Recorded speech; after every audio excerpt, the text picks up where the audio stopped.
چیرته تاسو وګورئ چې ولسي مبارزه په کومو ټولنو کې رامنځته شوې ده. ډېر خلک فکر کوي چې دا په ولسواکه ټولنو کې رامنځته شوې دي. ولسي مبارزه نه یوازې په ولسواکه ټولنو کې رامنځته شوې، بلکې دا په دیکتاتوري ټولنو کې رامنځته شوې او کلتور په دې باندې کوم اغېز نه کوي. دغه کتاب موندنې دا دی چې دا په هر قسمه کلتور، هر مذهب کې دا رامنځته کېدای شي او بېلابېل ډلې رامنځته کوي. مثال د فلسطینیانو دی.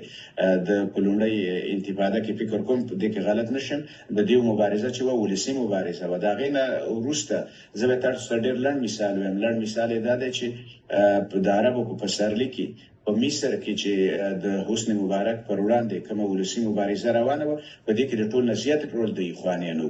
نو د ولسي مبارزې دا بېل بحث دی چې مثلا زموږ استاد خلک څه رقم فکر کوي.